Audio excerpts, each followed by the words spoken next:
Welcome back to channel Todopedia, dan di video kali ini kita bakalan bahas update-update terbaru di bursa saham edisi tanggal 2 Agustus 2025.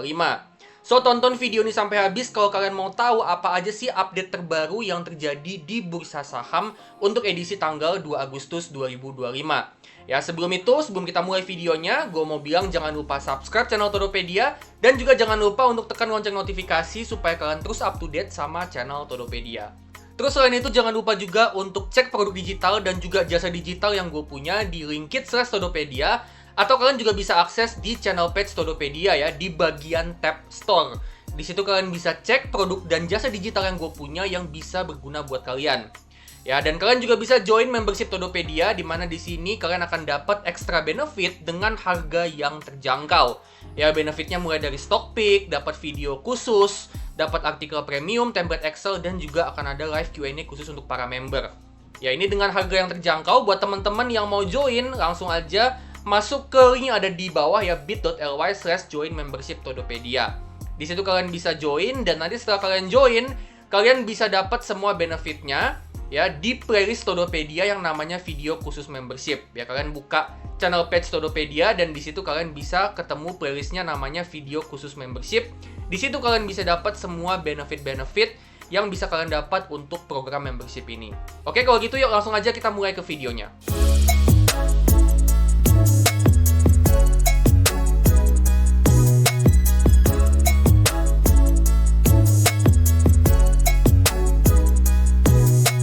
Oke, kita bakalan bahas update terbaru di bursa saham dan kita bakalan mulai dari saham BBRI. Di mana BBRI atau Bank BRI ini ngalami penurunan laba bersih sebesar 11% year on year. Nah, ini jarang-jarang nih perbankan blue chip bisa ngalami penurunan kinerja. Ya, kita bakalan coba bahas, kita bakalan coba bedah ya kenapa BRI ngalami penurunan laba. Ya, nah di sini kita bisa masuk ke financial performance dari BRI, yang mana ini bisa diambil dari websitenya BRI, teman-teman ya. Jadi ini adalah corporate presentation di mana ini ngejelasin update terbaru dari BRI dan kita bakalan coba lihat untuk financial performance-nya. Nah, untuk financial performance-nya BRI, kita pertama akan lihat dulu dari balance sheet, gitu ya. Nah, pertama banget yang mau kita lihat dari balance sheet itu adalah loan and financing, ya, kredit dan pembiayaannya BRI. Kita mau ini bertumbuh, teman-teman ya, karena dengan ini bertumbuh artinya BRI ini punya potensi untuk terus numbuhin pendapatan bunga dan juga berpotensi untuk numbuhin labanya. Logikanya kalau pinjamannya bertumbuh, artinya kan potensi pendapatan bunga yang bisa didapat sama BRI itu juga akan makin besar. Gitu ya. Nah, di sini kita bisa lihat untuk loan and financing ini tumbuh 6% year on year. Jadi ini pertumbuhannya cukup oke meskipun nggak kencang banget. Ya, ini pertumbuhannya cukup oke, artinya ke depannya BRI ini punya potensi untuk bisa numbuhin pendapatan bunganya. Gitu ya, jadi ini sesuatu yang bagus. Terus, setelah loan and financing, kita juga mau lihat untuk third party fund-nya. Dana pihak ketiga atau dana simpanan. Nah, ini adalah dana dari nasabah yang punya rekening tabungan dan deposito di BRI. Ya, ini tumbuh 6,7% yang artinya BRI ini bukan cuma dia mampu numbuhin kredit, tapi dia juga mampu untuk numbuhin dana simpanan yang mana itu berpotensi untuk menjaga likuiditas dari asetnya untuk tetap bagus. Gitu ya. Jadi ini pertanda yang bagus juga. Dan kalau kita lihat dari third party fund-nya, ya ini terdiri dari dua ya, ada CASA dan ada time deposit.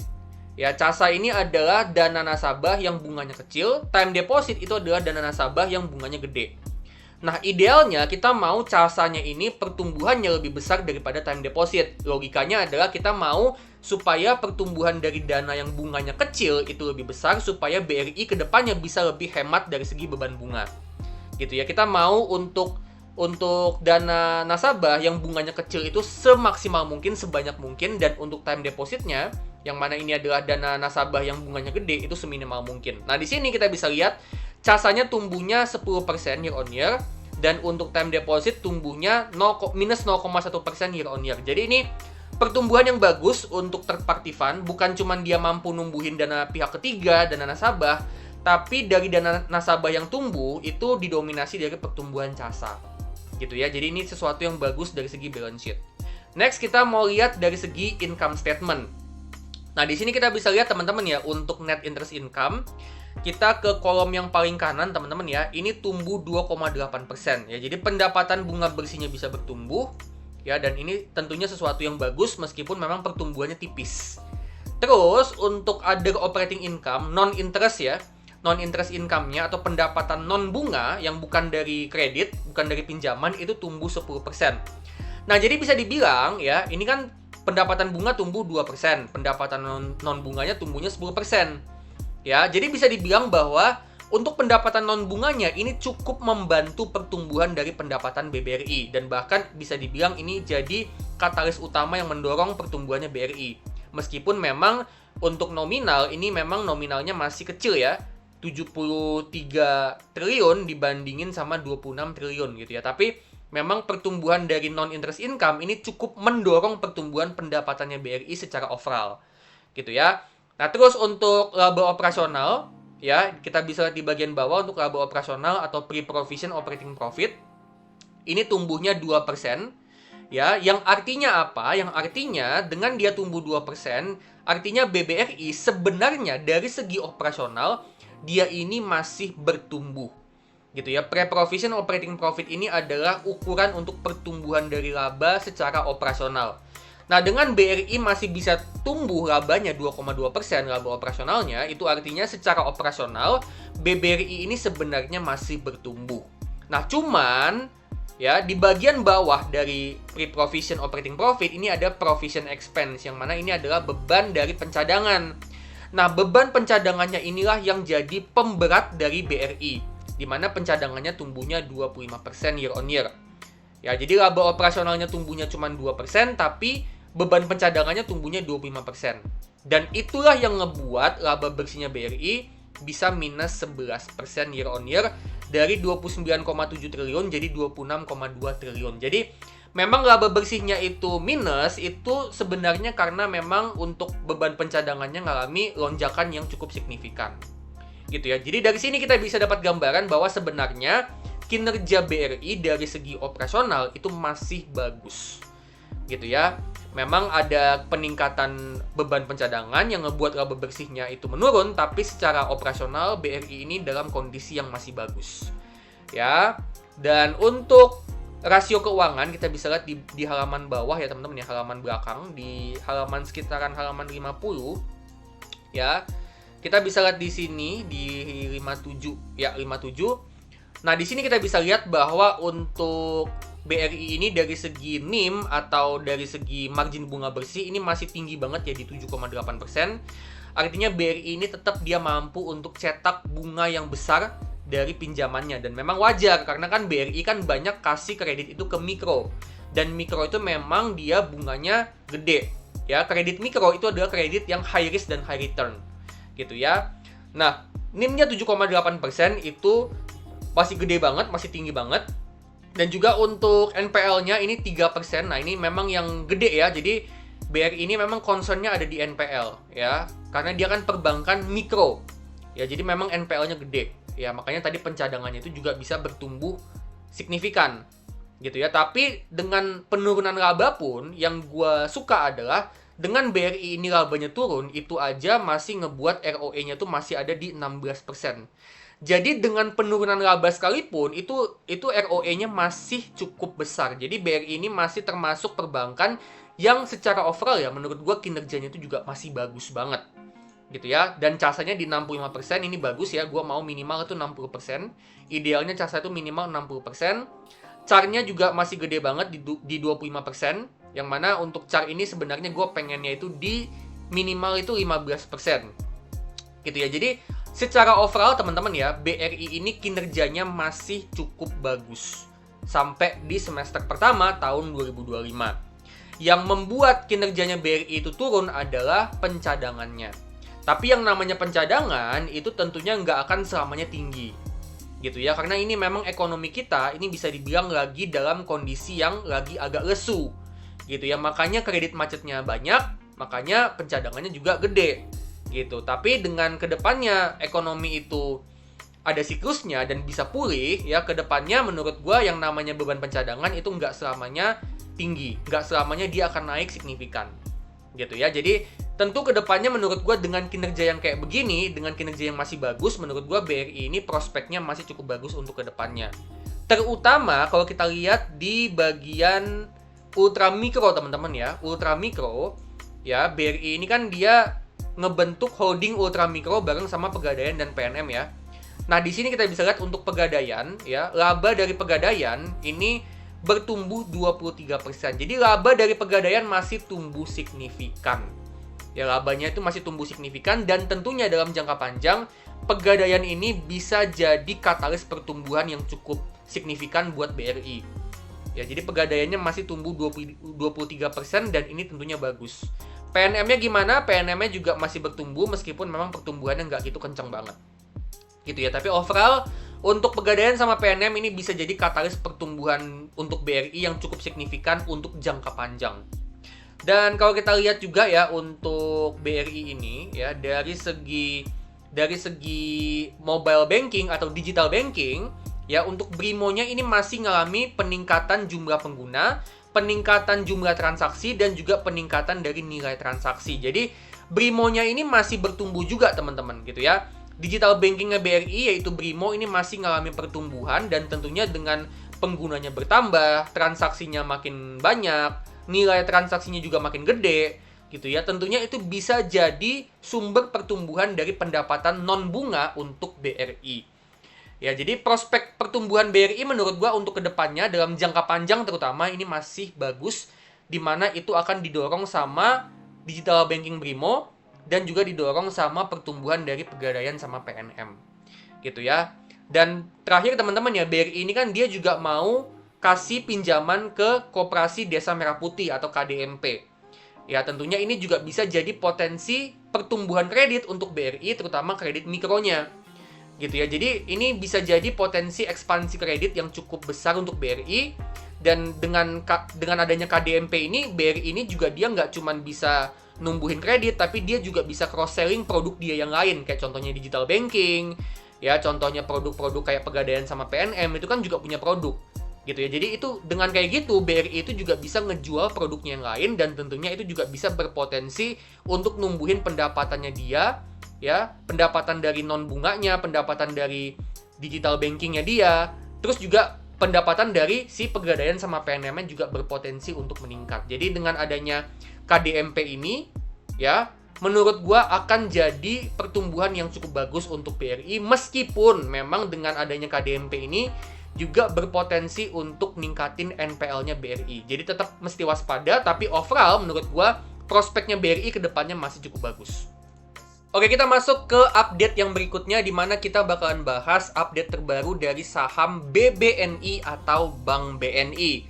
Nah, BBNI ini di kuartal kedua, dia ini juga sama kayak BBRI, dia ini ngalami penurunan laba sebesar 5,6% year on year. Jadi labanya BBNI menurun, tapi memang nggak separah BBRI. Nah, sekarang kita bakalan coba bedah ya, untuk BBNI ini kinerja keuangannya itu seperti apa. Ya, nah kita bakalan coba mulai dari balance sheet-nya. Nah, di sini kita bisa lihat teman-teman ya, untuk balance sheet-nya dari segi pinjaman, loan-nya ini masih bertumbuh 7% teman-teman ya, jadi masih bagus.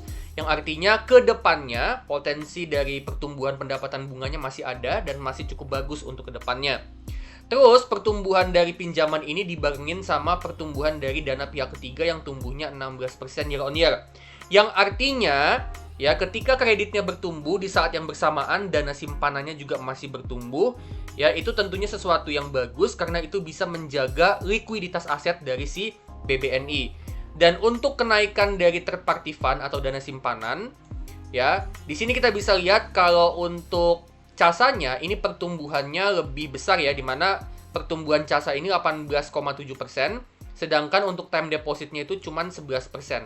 Ya, time depositnya tumbuhnya 11%. Jadi sama kayak BRI tadi, pertumbuhan dari casanya itu lebih besar daripada pertumbuhan time deposit dan itu tentunya bagus karena itu artinya bisa nurunin beban bunga yang harus dibayar sama BBNI ke nasabahnya. Ya, bunga yang harus dibayar sama BBNI ke nasabahnya ya itu bunganya akan mengecil. Ya, dan dengan kayak gitu BBNI akan bisa lebih hemat dari segi beban bunga. Nah, terus dari segi pendapatan kita bisa lihat di bawah teman-teman ya, untuk net interest income.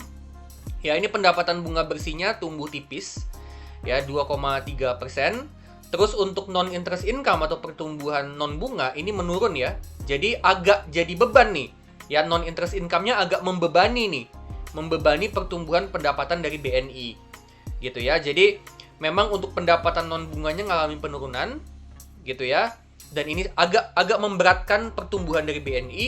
Terus untuk OPEX atau operating expense atau pengeluaran operasionalnya itu naik 3% yang ngebuat PPOP-nya ya, pre-provision operating profit atau PPOP atau laba operasional sebelum pencadangan itu minus 1,7%. Nah, jadi untuk BBNI ini sebenarnya dia ini udah ngalami penurunan laba dari segi PPOP. Jadi dari segi operasionalnya ya kinerjanya itu ngalami penurunan tipis 1,7%. Yang mana 1,7% menurun ini disebabkan itu salah satunya karena memang pendapatan dari non-bunganya ngalami penurunan 2,9%. Gitu ya. Nah, laba operasionalnya minus 1,7% ditambah beban pencadangannya itu naik sekitaran 8%. Nah, itulah yang ngebuat laba bersihnya turunnya 5%. Jadi penurunan laba dari BNI itu disebabkan yang pertama itu karena adanya penurunan dari pendapatan non-bunga, yang kedua itu adanya kenaikan dari OPEX ya. Jadi kenaikan OPEX-nya lebih besar daripada kenaikan pendapatan. Yang ketiga, memang ada kenaikan dari beban pencadangan. Nah, terus kalau kita lihat di bagian di bawahnya teman-teman ya, ini ada rasio-rasio perbankannya. Kita bisa lihat di sini ya, untuk casa rasio ini BNI cukup besar ya di 72% ya. Jadi porsi dana murahnya ini cukup besar dan ini tentunya bagus banget, artinya BBNI ini dia bisa hemat beban bunga. Ya, casa itu bagusnya itu minimal 60%. Kalau udah di atas 60%, apalagi di atas 70%, ini menurut gua casanya udah bagus banget. Terus untuk return on equity, ya di sini dia masih cukup oke juga di 12%. Jadi meskipun BNI ini ngalami penurunan laba, tapi tetap aja ROE-nya masih tetap bisa cukup besar. Gitu ya, jadi ini kinerjanya bagus untuk BNI. Terus untuk NPL-nya, ya ini juga bagus banget ya, BNI bisa punya NPL di 1,9%. Nah, ini NPL yang kecil banget. Artinya BNI ini bisa ngejaga kualitas asetnya itu untuk bisa tetap bagus. Dan itu juga artinya BNI ini mampu untuk dia meminimalisir NPL atau kredit macet. Gitu ya. Terus untuk loan to deposit ratio, ini di 86%. Artinya BNI ini dia juga mampu untuk ngejaga likuiditas asetnya. Gitu ya. Terus untuk CAR-nya ini juga bisa di atas 20%, ini bagus banget. Ya, CAR itu bagusnya tuh minimal di 15%. Kalau bisa di atas 20%, ini udah bagus banget artinya. Ya, jadi dari rasio perbankan, BNI ini dalam kondisi yang masih bagus meskipun labanya ngalami penurunan. Terus juga kalau kita lihat di bagian bawah teman-teman ya, di bagian ini teman-teman ya. Ini adalah update terbaru dari Digital Banking Wonder by BNI. Ya, di mana kita bisa lihat di sini teman-teman ya, untuk bagian sebelah kanan. Ya, ini pertumbuhan dari customer-nya Wonder by BNI, pertumbuhan dari penggunanya ini naiknya signifikan banget. Dari tahun 2024 ke tahun 2025 ini naiknya 86%. Jadi user-usernya itu bertambah pesat. Ya, dan itu juga ternyata ngebuat ya transaction value-nya itu di mobile banking itu ya, di semua channel mobile banking itu ngalami peningkatan sebesar 68% year on year. Nah, ini tentu aja bisa jadi potensi pertumbuhan pendapatan fee transaksi. Jadi, dengan adanya Wonder by BNI, semakin banyak usernya, semakin banyak transaksi yang terjadi, itu bisa ningkatin pendapatan fee transaksi untuk BNI. Gitu ya. Dan juga nggak cuman dia bisa ningkatin pendapatan fee transaksi, tapi ternyata Wonder by BNI ini juga bisa ngebantu BBNI untuk bisa ningkatin savings account. Ya, yang mana ini tentunya adalah dana murah teman-teman ya, dana tabungan. Dana tabungan itu adalah salah satu bagian dari dana murah atau casa yang tadi kita udah bahas.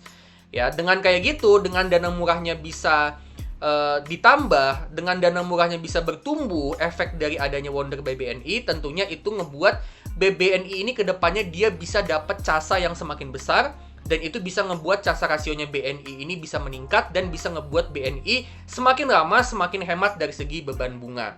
Ya, jadi memang Wonder by BNI ini progresnya bagus banget, pertumbuhannya luar biasa bagus. Ya, pertama itu bisa berpotensi untuk ningkatin pendapatan fee transaksi. Yang kedua, yaitu bisa ngebantu BBNI untuk semakin hemat beban bunga, yang mana si Wonder by BNI ini bisa ngebantu BNI untuk dia bisa ngedapetin dana murah yang semakin banyak. Gitu ya. Jadi overall untuk BBNI labanya menurun teman-teman di semester 1 2025. Ya, labanya menurun di semester 1 2025 dan sebenarnya tentunya sebagai investor ya kita nggak mau dong labanya menurun, kita maunya labanya bertumbuh. Tapi meskipun labanya menurun, BNI masih ada di kategori kinerjanya itu masih bagus. Gitu ya. Jadi meskipun labanya turun, tapi dari segi rasio perbankan, dari segi digital banking, dia ini masih terus ngembangin bisnisnya, masih dalam kondisi yang bagus. Dan bisa jadi BBNI ini jadi salah satu opsi kita untuk investasi jangka panjang untuk kedepannya. Dan nggak cuman dia masih numbuhin bisnisnya, nggak cuman dia masih numbuhin perbankannya, nggak cuman dia masih numbuhin digital banking, tapi BBNI ini juga punya potensi dividen yang cukup menarik ya, di sekitaran 9% dividen yield. Jadi buat teman-teman yang mau investasi di saham-saham yang bagi dividen, ya potensi dividennya lumayan menarik, ditambah dia juga masih ada potensi pertumbuhan. Nah, bisa jadi saham BBNI jadi salah satu opsi buat kalian. Tapi tetap aja kalian mesti analisa lagi BBNI ini lebih mendalam dan tetap mesti waspada kalau nanti kuartal ketiga bisa aja BBNI ini labanya ngalami penurunan lagi.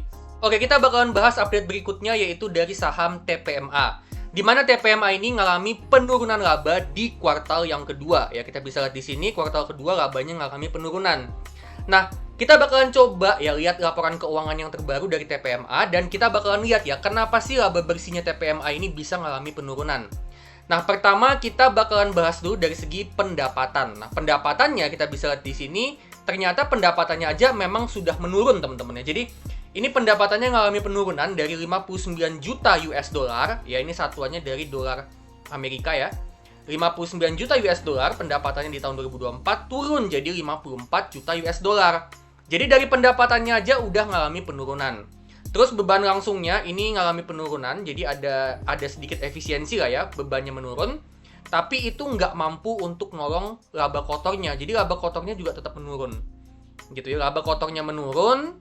Terus laba sebelum beban pajak juga menurun, ya, dan itu ngebuat laba periode berjalannya juga menurun. Ya, jadi laba periode berjalannya menurun dan tentunya itu laba bersihnya atau laba yang dapat diatribusikan kepada pemilik perusahaan itu ngalami penurunan. Jadi laba bersihnya si TPMA ini kenapa ngalami penurunan? Karena memang dari pendapatannya aja udah menurun. Gitu ya. Nah, pendapatannya ini kenapa menurun? Kita akan coba bedah di catatan kaki nomor 20 teman-teman ya. Kita akan coba lihat di catatan kaki poin nomor 20. Jadi kita akan coba lihat di bagian bawah ya catatan kakinya. Kenapa dia bisa menurun ya? Kenapa dia bisa ngalami penurunan itu Nah, di sini teman-teman ya. Nah, ini pendapatannya di breakdown nih sama emitennya. Jadi di sini kita bisa lihat bahwa si TPMA ini punya 3 segmen bisnis ya. Tunda dan tongkang, floating crane dan juga time charter. Nah, di sini kita bisa lihat kalau untuk yang bisnis kapal tunda dan tongkang, ini yang jadi sumber pendapatan yang utama untuk si TPMA. Dan kita bisa lihat dari tahun 2024 ke tahun 2025, memang bisnis utamanya itu udah ngalami penurunan. Jadi memang, kenapa TPMA laba bersihnya turun? Karena pendapatannya turun. Kenapa pendapatannya turun? Karena memang bisnis utamanya, yaitu tunda dan tongkang, ini memang udah ngalami penurunan. Gitu ya. Jadi memang si TPMA ini bisnisnya lagi agak berkurang. Dan TPMA ini kan dia kliennya itu kan banyak dari perusahaan batubara ya. Contoh kayak ITMG, Borneo Indobara gitu ya. Dan kita tahu sendiri bahwa di kuartal kedua tahun 2025 memang permintaan batubara itu lagi menurun. Ya makanya wajar kalau misalnya si kapal tunda dan tongkangnya ini ngalami penurunan untuk pendapatannya. Gitu ya. Ini klien-kliennya si TPMA teman-teman yang kalau tim Primakol, ITMG, Borneo Indobara gitu ya. Terus juga ada PT Pelayaran Bahtera Adiguna dan masih banyak lagi untuk customer-customernya dia. Cuman yang 6 ini memang adalah customer kunci gitu ya. Solusi Bangun Indonesia juga termasuk. Gitu ya. Jadi memang secara overall dari labanya TPMA ini menurun karena pendapatannya itu menurun. Nah, sekarang kita bakalan coba lihat dari segi balance sheet. Neracanya kayak gimana? Pertama kita lihat dulu di jumlah aset lancar ya teman-teman ya. Ini aset lancarnya sebesar 39,8 juta USD. Ya, segitu aset lancarnya. Kita lihat di liabilitas jangka pendek ya. Di sini kita bisa lihat untuk liabilitas jangka pendeknya di 29 juta USD. Jadi 39 juta berbanding 29 juta. Artinya aset lancarnya itu masih mampu untuk ngelunasin semua utang jangka pendeknya. Jadi dari kemampuan bayar utang jangka pendek, TPMA ini masih dalam kondisi yang bagus. Nah, TPMA ini adalah salah satu perusahaan yang dia ini punya utang banknya ini cukup besar, teman-teman ya. Jadi untuk jangka panjangnya, utang jangka panjang, utang jangka panjangnya ini dia cukup besar, ya, sebesar 75 juta USD. Jadi memang dia ini belakangan ini memang dia banyak ngambil pinjaman untuk dia itu bisa investasi untuk nambah armada kapal. Gitu ya. Jadi sebenarnya utangnya yang diambil sama TPMA ini sebenarnya utang yang sifatnya bagus karena itu kan bisa dipakai untuk investasi untuk ekspansi bisnis. Dengan armada kapalnya semakin bertambah, artinya kapasitas ngangkutnya dia itu semakin gede. Kalau kapasitas semakin gede, yaitu bisa ningkatin pendapatan. Gitu ya. Nah, jadi pinjamannya gede, teman-teman ya. Pinjamannya gede tapi harapannya itu bisa ningkatin revenue untuk kedepannya. Nah, meskipun pinjamannya gede ya, kalau kita lihat di sini, liabilitas itu sebesar 106 juta USD.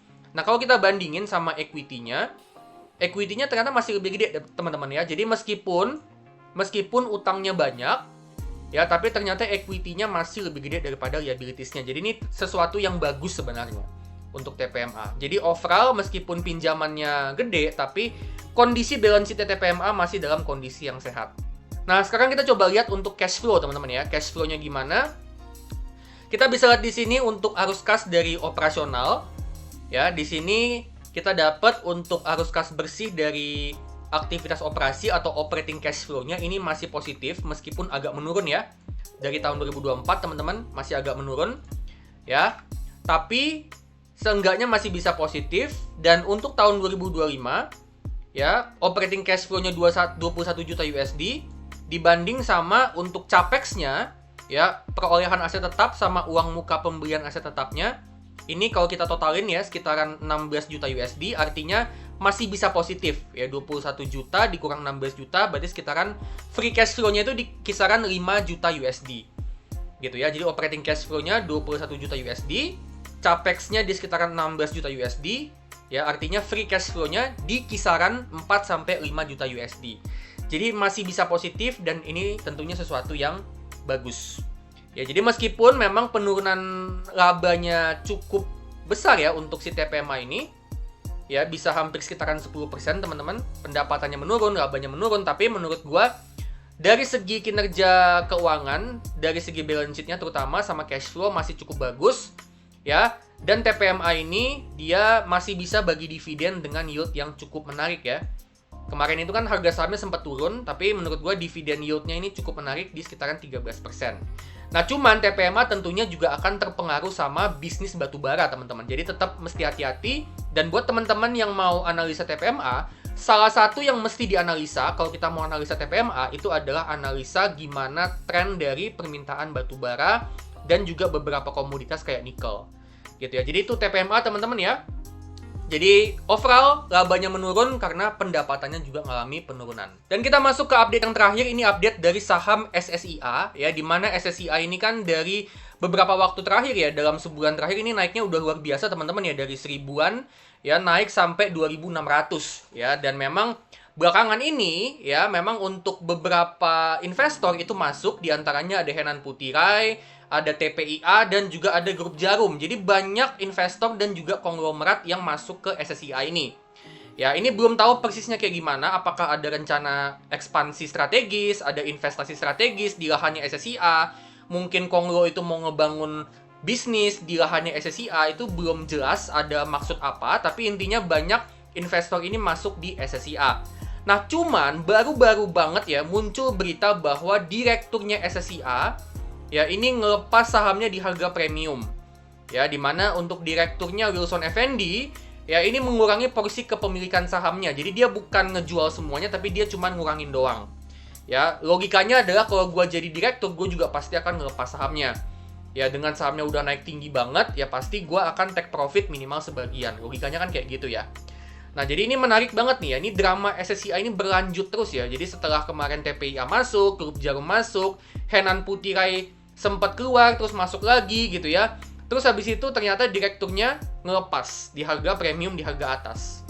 Ya, dan Wilson Effendi jual SSIA itu sebanyak 2 juta lembar saham di harga 2.700. Jadi dia benar-benar jualnya di harga atas. Gitu ya. Nah, menurut kalian gimana nih untuk SSIA ini? Menurut kalian waktunya beli atau waktunya jual nih? Coba kalian komen di kolom komentar coba. Menurut kalian gimana? Kalau menurut gua jelas di harga di atas 2000 ya ini waktunya untuk jual. Waktunya take profit, waktunya kita menikmati profit gitu ya. Karena memang naiknya udah tinggi dari awal tahun. Awal tahun ini cuman berapa? Sekitaran di bawah 1000 ya. Tiba-tiba di pertengahan tahun tiba-tiba naik ke sekitaran 2000. Jadi kalau menurut gua ini memang udah waktunya untuk take profit. Oke, jadi itu dia ya update saham terbaru untuk edisi tanggal 2 Agustus tahun 2025. Nah, kalau misalnya kalian suka sama video ini, jangan lupa klik like, bagiin video ini ke teman-teman kalian, dan kalian juga bisa kasih super thanks supaya Todopedia semakin terbantu dan gue makin semangat untuk bikin konten yang terbaik buat kalian. Disclaimer ya, ini bukan ajakan untuk jual beli saham, tapi ini cuman analisa gue pribadi dan juga ini opini gue pribadi. Ya, jadi keputusan untuk beli ataupun jual saham itu 100% ada di tangan kalian masing-masing. Oke, kalau gitu gue pamit dulu dan sampai ketemu di video selanjutnya.